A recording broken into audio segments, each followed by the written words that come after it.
사사기 2장 16절입니다. 그 뒤에 주님께서는 사사들을 일으키셔서 그들을 약탈자의 손에서 구하여 주셨다. 그러나 그들은 사사들의 말도 듣지 않고 오히려 음란하게 다른 신들을 섬기며 경배하였다. 그들은 자기 조상이 주님의 명령에 순종하며 걸어온 길에서 빠르게 떠나갔다. 그들은 조상처럼 살지 않았다. 그러나 주님께서는 그들을 돌보시려고 사사를 세우실 때마다 그 사사와 함께 계셔서 그 사사가 살아있는 동안에는 그들을 원수들의 손에서 구하여 주셨다. 주님께서 원수들에게 억눌려 괴로움을 당하는 그들의 신음소리를 들으시고 그들을 불쌍히 여기셨기 때문이다. 그러나 사사가 죽으면 백성은 다시 돌아서서 그들의 조상보다 더 타락하여 다른 신들을 따르고 숨기며 그들에게 경배하였다.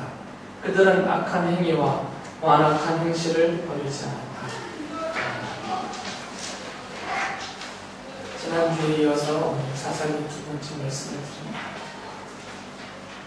지난주에 사사기의 기록 목적에 대해서 말씀을 드렸었어요.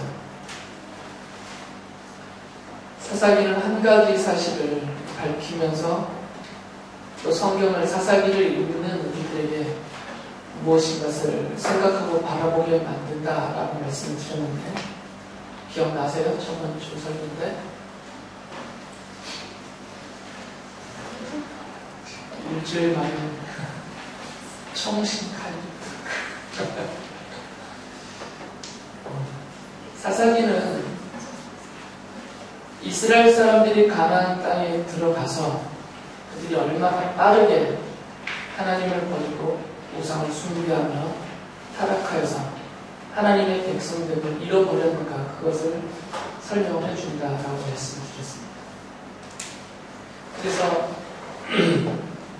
사사기는 드러내놓고 말은 하진 않지만 전체적인 이스라엘 백성들의 타락함과 하나님을 버리고 떠나는 모습을 보여주면서 이들은 하나님께서 아브라함에게 약속하셨던 그 아브라함의 자손들, 진정한 하나님의 백성으로 삼겠다고 하셨던 그들이 아닌가 보다 이런 생각을 갖게 해줍니다. 자동으로 사사기를 보시면 정말 하나님의 백성이라고 불려줄 수가 없어요. 이 이스라엘 사람들의 모습이. 그래서 그런 내용들을 말씀하시면서 신약 성경이 이것을 해석하기를 혈통적인 이스라엘은 하나님이 아브라함에게 약속하셨던 그 언약의 백성, 그 하나님의 백성이 아니라 진짜 하나님의 백성은 아브라함을 부르실 때부터 약속하셨던 대로 아브라함과 같은 믿음을 가지고 있는 그 아브라함의 혈통적인 같지 않은 믿음의 자손들이 진짜 하나님의 백성이다. 그리고 그들이야말로 바로 교회로 보이는 성도들 여러분들이다. 이 이야기를 해준다라는 말씀을 드렸어요. 오늘은 두 번째로 이 사사기는 왜 성경 이 이름을 사사기라고 부른다고 했어요? 뒤에 기자는 기록하라의 기자니까요. 왜 이 성경의 제목을 사사기라고 한다고 했죠? 사사들에 대한 이야기죠. 그래서 사사기죠. 사사들과 그들의 역사를 기록해놨기 때문에 사사기라고 편의상 부를 것입니다. 그래서 실제로 사사기 안에 보면 사사들의 이야기가 거의 대부분입니다. 16장까지. 저번주에 말씀드렸듯이 출애굽에서 가나안까지 들어가게 된 이 가나안 1세대들, 가나안에 정착하고 살게 된 광야 40년을 경험했던 그 가나안의 1세대들은 여호수아가 살아있는 동안 또 그것을 직접 목격했던 광야 40년을 목격했던 어르신들이 살아있는 동안 이 1세대가 살아있는 동안에는 하나님을 잘 섬겼어요. 이게 사사기 2장 7절이 그렇게 말하고 있죠. 그러다가 이제 이 1세대가 다 죽고 가나안 정착 2세대가 형성이 되었는데 이 1세대가 죽고 난 다음에 2세대부터는 하나님을 버리고 떠나서 하나님을 알지 못하고 하나님이 하신 일들을 알지 못하고 그래서 다른 신들을 섬기고 하나님이 진노하실 수밖에 없을 만큼의 온갖 악행을 저지르면서 그들이 타락해버렸어요. 그래서 하나님이 진노하셔서 그들을 벌하셨습니다. 그 벌하시는 방법은 그들이 쫓아내지 못했던 가나안 족속들, 그들과 함께 살고 있는 가나안 족속들이 이들을 괴롭게 만드셨고요. 또 그 주변에 있는 암몬이나 미디안이나 모압이나 또 메소포타미아의 왕들이든지 블레셋이라든지 이런 주변 국가들이 이스라엘 사람들을 치게 만드셨고 그들을 약탈하도록 내버려 두셨고 또 길게는 40년까지 이들을 식민 통치하도록 그렇게 내버려 두셨어요. 그 이유는 이들을 이제 더 이상 관계 안 하겠다고 버리신 것이 아니라 이들을 하나님의 징계 막대기로 사용하셔서 이스라엘 백성들을 정신 차리게 하시려고 하신 거죠. 그래서 잠시 허용하신 것이에요, 그들을. 그래서 약탈자들의 손에 이 백성들을 내주셔서 그들이 그 괴로움을 당하면 정신을 차리는 거죠. 김양숙 성도님이 윤지를 왜 때려요? 정신 차리라고 때리는 거죠. 그게 같은 이유입니다. 그래서 하나님이 이스라엘 백성들이 뇌를 맞게 하심으로 인해서 그들이 정신을 차리고 하나님께 돌아오게 하려 하셨어요. 그리고 실제로 이들이 이런 약탈자의 손에서 노력당하고 고통당할 때 그들이 하나님께 돌아와서 하나님께 부르짖습니다. 살려달라고. 그러면 하나님이 그들을 구원하시고 살려주시기 위해서 사사를 세우십니다. 사사를 세우시고 이 사사를 통해서 적들을 물리치시고 그들을 구출해내시죠. 근데 이게 이제 계속 반복이 됩니다. 이렇게 구출해내시면 이 사사들이 살아있는 동안에는 하나님을 믿고 섬기다가 또 사사들이 죽으면 아주 너무나 빨리 또 하나님을 버리고 다시 이방신을 섬기면서 타락하고 떠나버려요. 이 일이 계속 반복이 됩니다. 이것이 반복되는 이유는 비록 이 이스라엘 사람들이 온전한 신앙 공동체로 아브라함의 언약을 물려받은 상속받은 참 믿음의 백성들은 아니다 하더라도 이 이스라엘 사람들은 상징성이 있죠. 하나님의 백성이라는 상징성이 있습니다. 그래서 하나님이 당시 하나님의 백성의 대명사로 분류해주고 있는 이 이스라엘 사람들을 아예 버리시거나 진멸하시거나 멸절시킬 수는 없으신 거죠. 이들이 상징하고 있는 참 하나님의 백성이 등장할 때까지 이들을 언약적으로 이렇게 지속하셔야만 돼요. 그래서 이렇게 자꾸 살려주시는 것입니다. 이뻐서가 아니라 실제로 이들의 삶의 모습을 보면 그냥 내가 버리셔도 변명할 수 없는 그 정도였어요. 하지만 그렇게 안 하신단 말이죠. 그 이유는 하나님의 언약이 있었기 때문에. 하지만 실제로 이 이스라엘 백성들의 상태는 하나님이 그들을 구하시려고 보내시는 사사들의 말도 잘 듣지 않아요. 그리고 사사기 읽어보시면 사사들에게 계속 시비를 겁니다. 특히 에브라임 지파가. 이스라엘 백성들의 우두머리격의 장자지파라고 스스로 자부하고 있는 에브라임 지파와 같은 또 주변의 여러 지파들이 자꾸 사사들과 시비를 붙고 책망을 하죠. 잘 듣지를 않아요. 그리고 사사가 죽어버리면 금방 떠나버리거든요. 그래서 이 사사기를 보면 이것이 반복되기 때문에 사사가 몇 명 나타날 것 같아요. 사사기 안에 기록되어져 있는 사사들의 숫자만 치면 몇 명일까요? 12명이에요. 사사기를 읽어보시고 아신 건지 주보에 있는 설교 내용을 보시고 하신 건지 어쨌든 답은 12명입니다. 사사기에 보면 12명의 사사가 등장을 합니다. 물론 이제 사사기가 끝나고 뒤에 룻기는 껴들어온 것이고 그 뒤에 사무엘서가 이어지는데 사무엘서를 보면 사무엘도 사사예요. 그런데 사사기 안에는 12명의 사사가 등장을 하는데 이 중에 5명은 그들의 위인됨이나 인물에 대해서 그리고 또 이들의 업적에 대해서는 뭐 써놓은 것이 없어요. 사사 5명 중에 돌라, 야일, 입산, 엘론, 압돈 이 5명은 그냥 이름만 나오는 사사들이에요. 그러니까 별다른 기록이 없습니다. 이분들에 대해서 이들이 어느 지파 사람인데 뭐 그런 얘기밖에 없어요. 그리고 또 온니엘, 에훗, 삼갈 이 3명도 아주 짧게 언급이 됩니다. 이들에 대해서 이 온니엘이 싸웠던 이야기, 또 에훗이 혼자 몰래 자객처럼 가서 칼로 그 적의 왕을 죽인 이야기, 이런 것들이 짧게 나와요. 삼갈 같은 사람은 소를 모는 막대기로 블리스 사람을 600명을 때려 죽인, 그래서 이스라엘을 구한 이야기, 이게 아주 짧게 기록이 돼요. 이분들에 대해서 길게 기록이 되지 않습니다. 그리고 이 12명 중에 아주 특이하게 여자가 한 분 있었죠. 누구예요? 드보라입니다. 여사들 한 명이 여사사, 여자분이 한 분이 계시고, 그나마 이 사사기에서 좀 길게 이렇게 설명하고 말해주고 있는 사사가 기드온, 입다, 그리고 삼손이에요. 삼손 많이 들어보셨죠? 영화로도 나오니까. 하지만 이 기드온이라고 길게, 좀 더 상대적으로 길게 설명하는 기드온에 대해서, 입다나 삼손에 대한 기록도 이들을 위대한 영웅처럼 이렇게 설명하지 않습니다. 실제로 사사기는 사사들과 그들의 업적과 역사에 대한 기록임에도 불구하고 사사들을 이렇게 중요하게 다루지 않아요. 삼손 같은 경우는 이건 무슨 사사가 아닌 것 같아요. 그의 모습을 보면.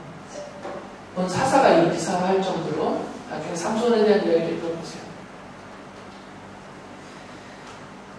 그러니까 이 사사들을 전면에 내세우고는 있지만 사실은 이 사사기는 사사들에 대해서 얘기하고 싶어하는 것은 아닙니다. 그게 핵심은 아니에요.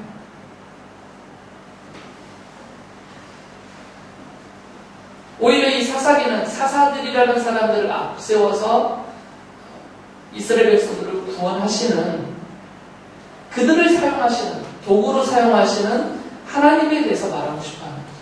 실제로 사사기를 읽어보시면 그렇습니다.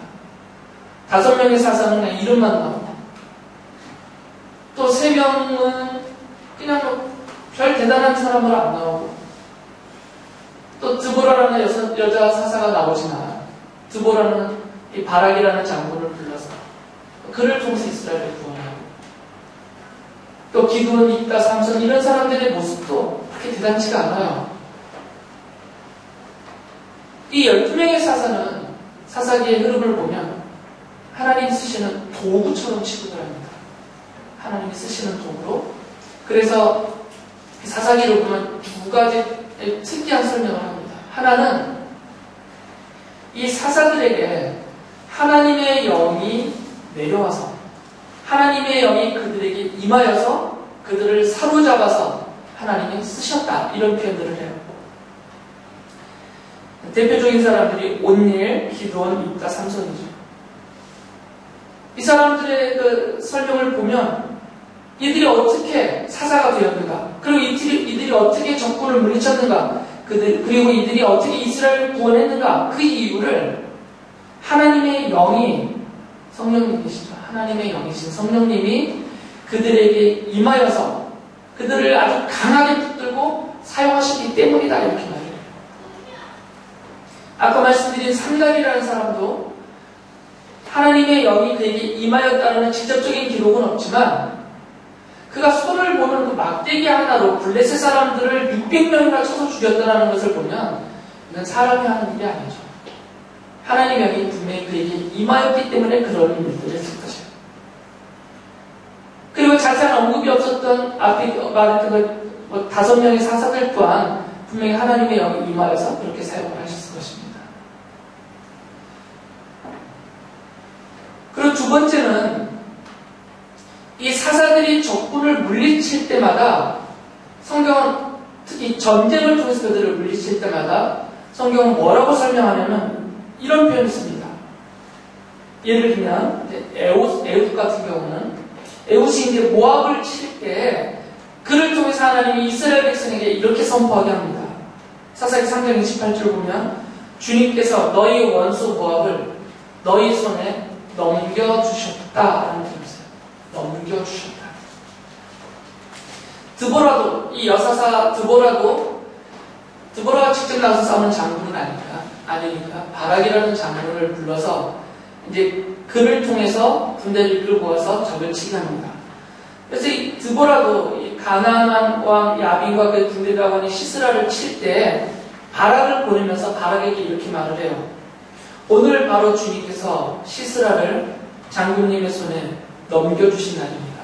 주님께서 친히 그들 앞에 서서 싸우러 나가실 것입니다. 라고 사사기 4장 14절에서 말씀하죠. 그리고 여러분이 잘 아시는 기드온 있죠? 이 기드온이 미디안을 칠 때에도 하나님께서 기드온에게 직접 이런 말씀을 하세요. 6장 12절에 보면 힘센 장사야 기드온을 부르시면서 주님께서 너와 함께 계신다.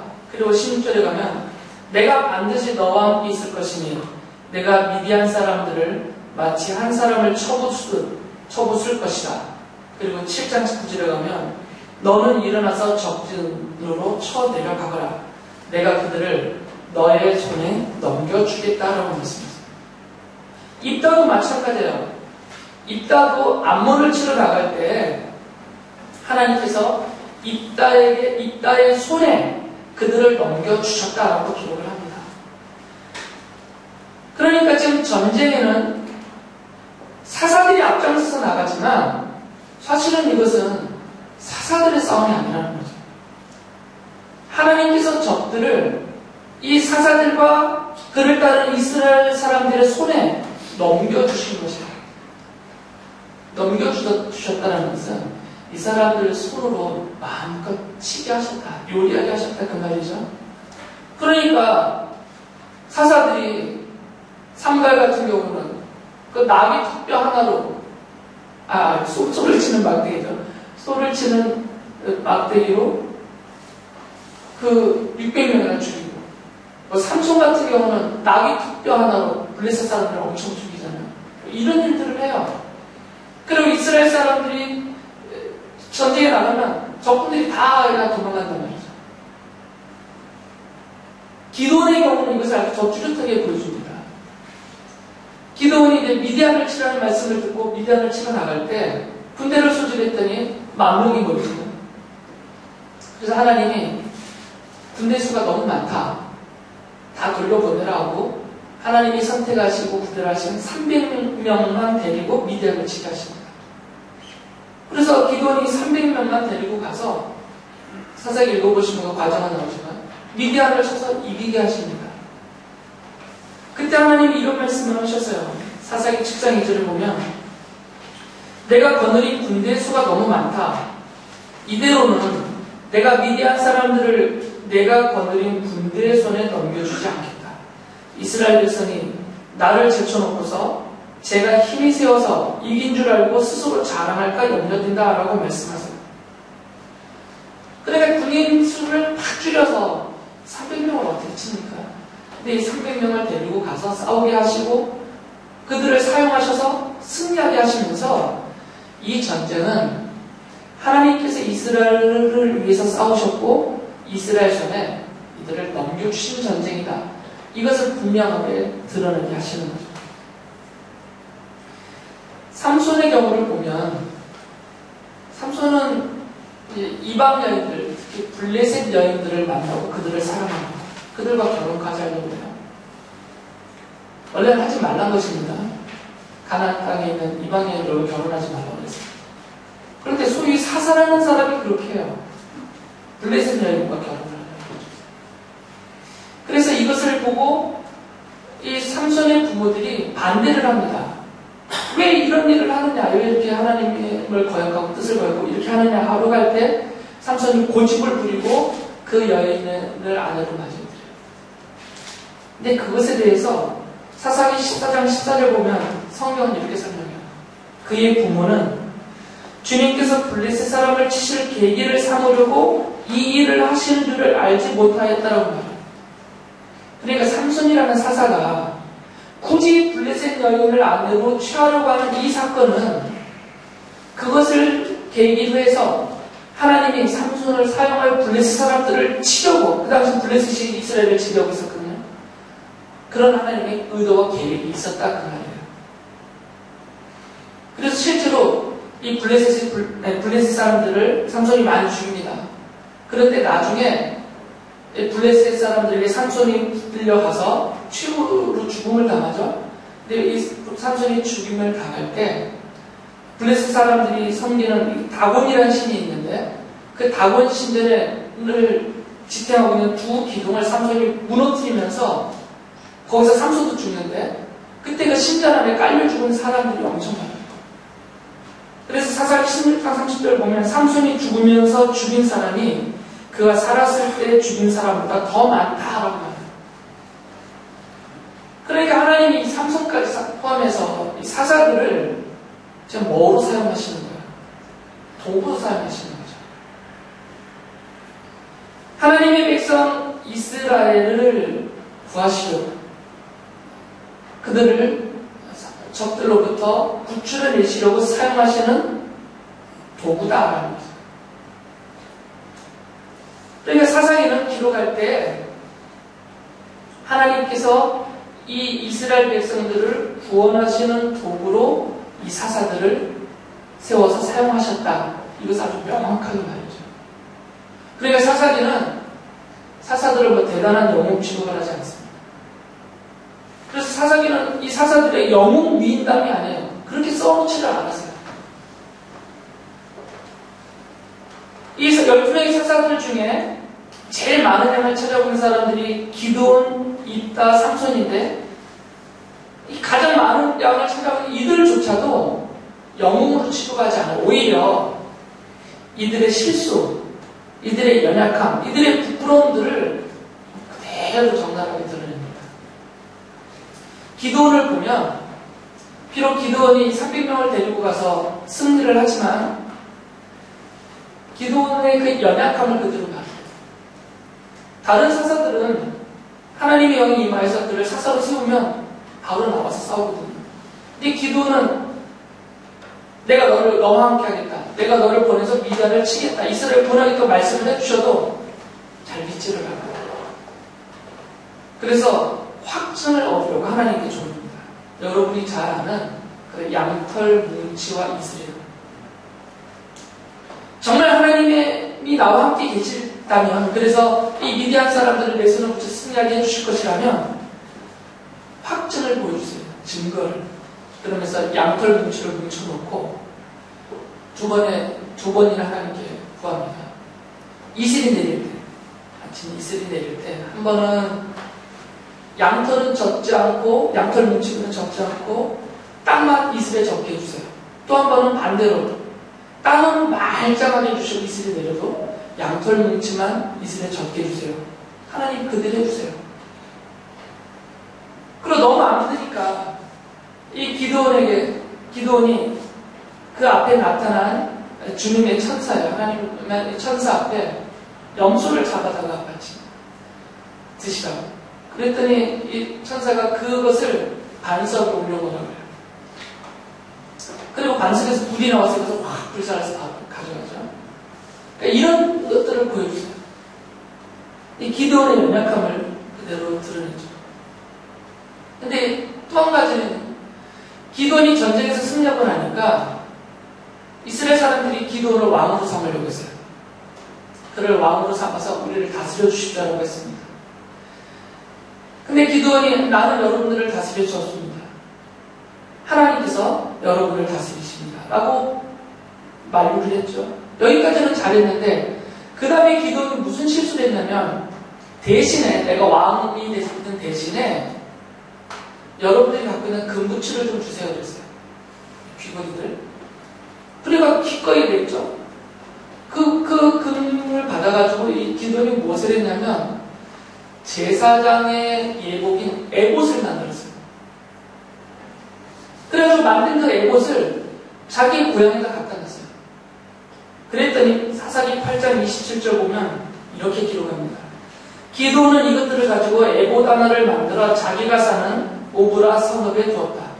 그러자 온 이스라엘이 그곳에서 그것을 음란하게 섬겨서 그것이 기드온과 그 집안의 올가미가 되었다라고 합니다.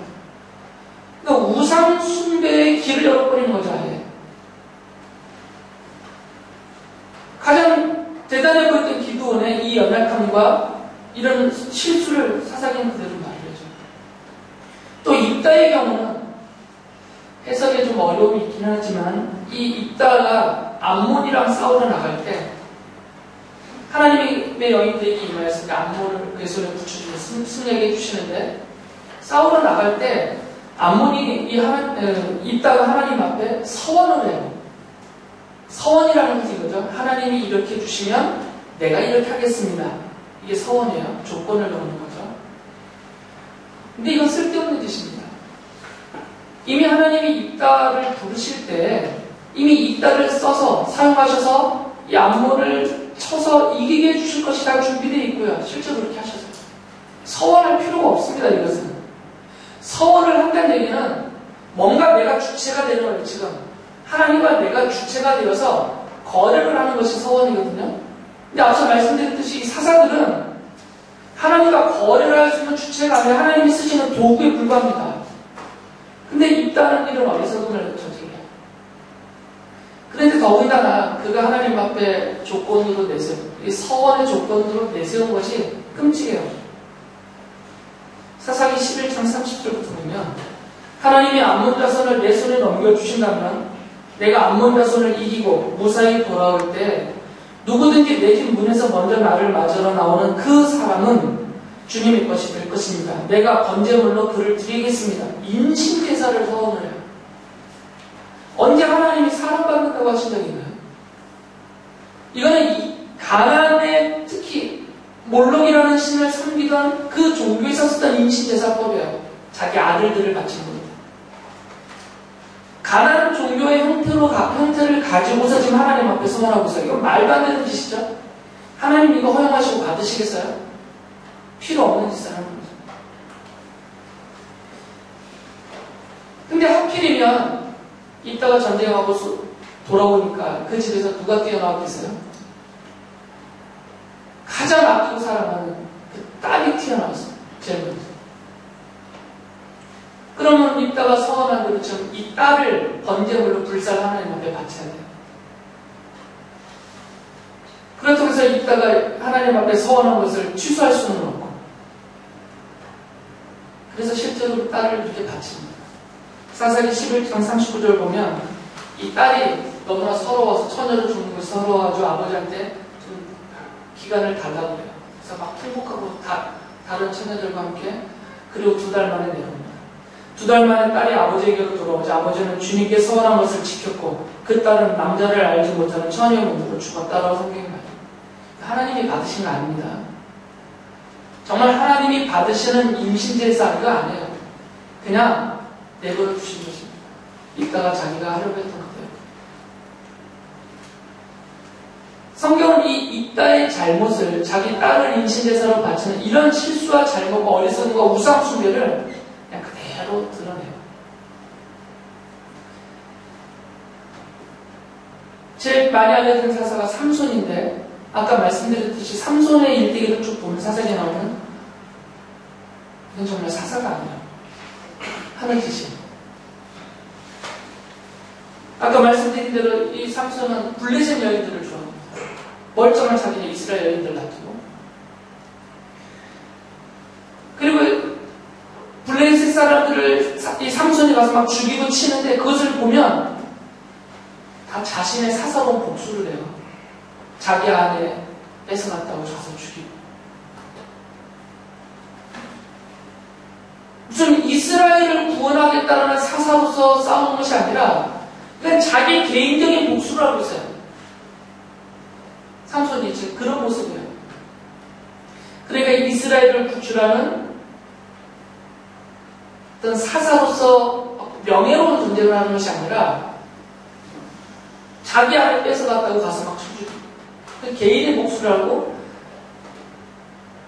원래 이 삼손은 태어날 때부터 나시린으로 받쳐진 사람이에요. 그래서 그 머리카락을 자르면 안 됩니다. 이 나시린의 규례 중에 하나예요. 머리카락 자르면 안 되고, 술을 마시면 안 되고, 평생 하나님의 구별된 자로 살아야 되는 거죠. 그런데 이 삼손이 워낙 힘이 세니까 블레셋 사람들이 이 삼손을 잡을 수 없으니까 그 유명한 들릴라라는 여인을, 블레셋 여인이에요. 어떻게 해서 삼손의 힘의 원천을 알아내려고 해요. 그래서 몇 차례 삼손이 거짓말을 하고 안 알려주다가 끝내는 알려줍니다. 내 머리카락을 자르면 안 된다. 그 얘기는 삼손의 머리카락 한 올당 1마력짜리 힘이 나오겠어요. 그 말이 아니고 이것은 나시린의 서약이에요. 하나님 앞에 바쳐진 서약인데 이 머리카락을 깎았다는 얘기는 서약을 깨트림이 되는 거죠. 그러니까 하나님 앞에 나시린의 서약을 한 것을 이 여인이라는 사람하고 맞바꿔버린 것이죠. 그 정도 수준밖에 안 돼요, 삼손이. 그러니까 이 사사기에서 가장 길게 언급하고 있는 기드온도, 입다도, 삼손도 아주 형편없는 사람 취급을 해버립니다.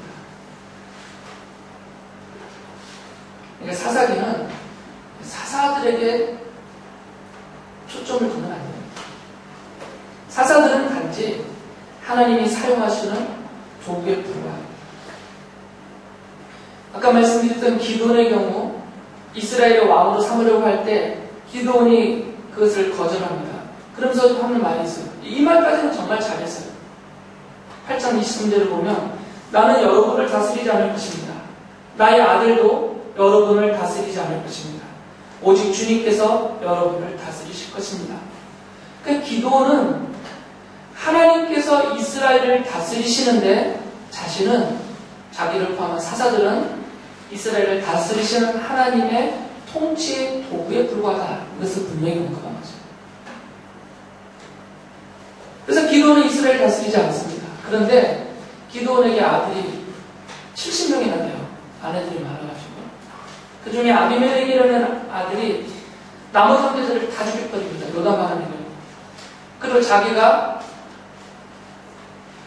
기도원의 외가 쪽인데 세겜 지역 사람들을 데리고 그대로 왕이 돼버려요. 사사기는 그 과정을 보여주면서 이 아비멜렉 때문에 그를 왕으로 삼은 이 세겜 사람들이 얼마나 비참하게 죽게 되는지, 그리고 아비멜렉도 여인이 그가 성을 치러갈 때 성벽에서 던진 맷돌에 맞아 죽는 모습을 보여주면서 얼마나 허무하게 죽는 모습을 그대로 기록합니다. 그러니까 기도의 말처럼 사사기 안에서는 어떤 누구도, 어떤 위대하다고 보여지는 사사조차도 이스라엘의 통치자가 되지 못해요. 그들은 통치자가 아닙니다. 오직 이스라엘 다스리는 분은 하나님이시다라고 명확하게 사사기가 말해요. 그리고 사사들은 그 하나님이 쓰시는 도구에 불과하다라고 말합니다. 이게 사사기에서 사사들을 다루고 있는 성경의 관점입니다.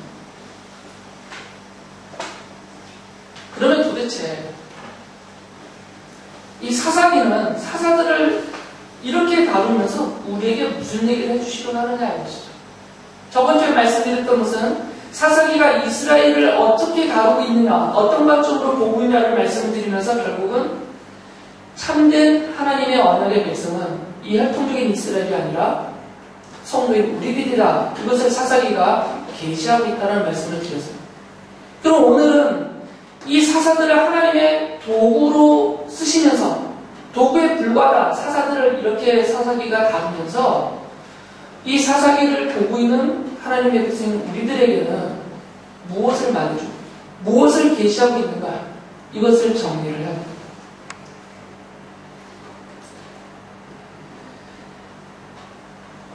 이것을 이해하려면 성경을 창세기에서 요한계시록까지 한 묶음으로 보셔야 돼요.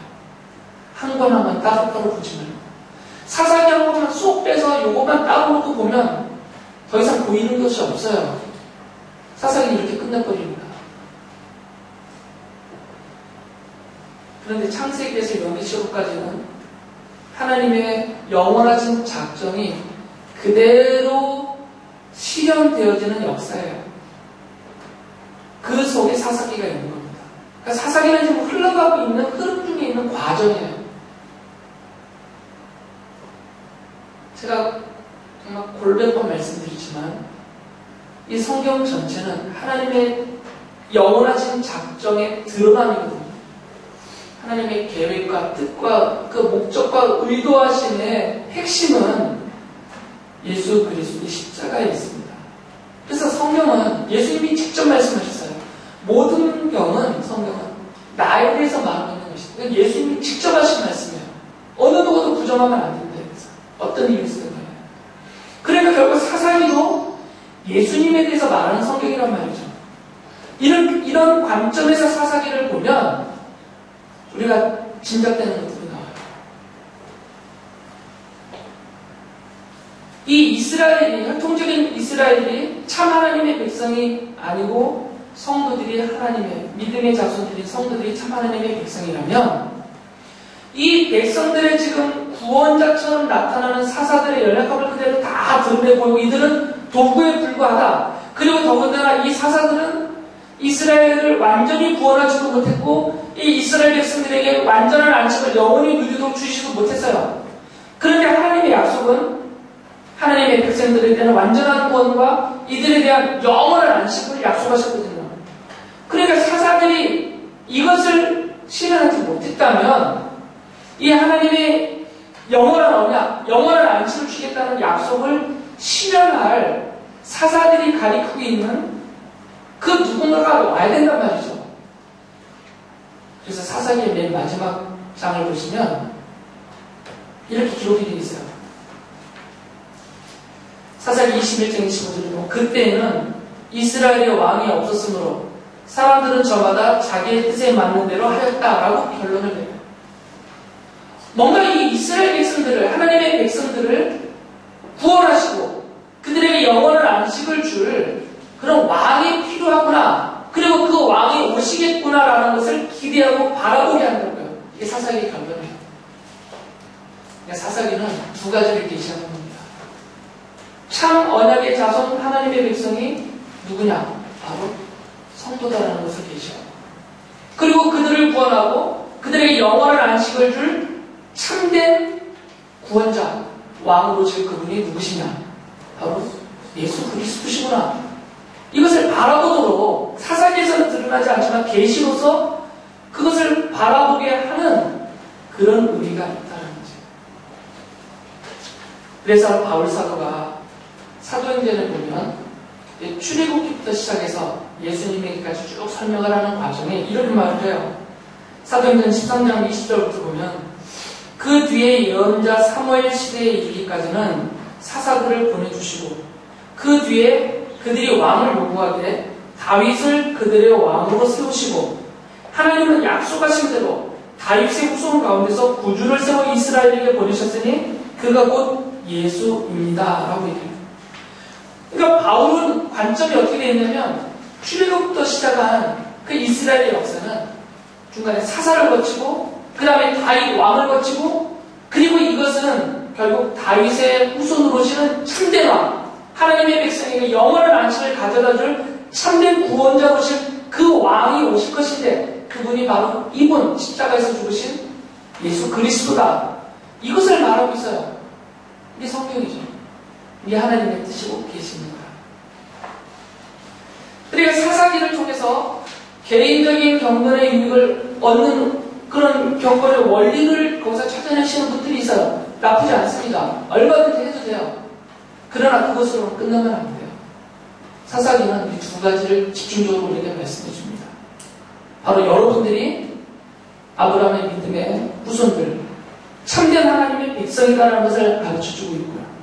그걸 사사들을 통해서 보여주신 대로 우리의 참된 구원자, 우리의 왕으로 오신 그 예수 그리스도가 이 십자가에서 죽으시고 흘리신 보혈로 우리의 죄를 다 용서하시고 우리를 하나님의 자녀로 삼아주시고 그 왕권을 사용하셔서 지금 우리를 돌보시고 인도하시면서 하나님의 약속하신 영원한 왕국, 하나님의 나라, 그 영원한 안식처에까지 우리를 이끌어 가고 계시다라는 것을 분명히 믿게 해주시는 것입니다.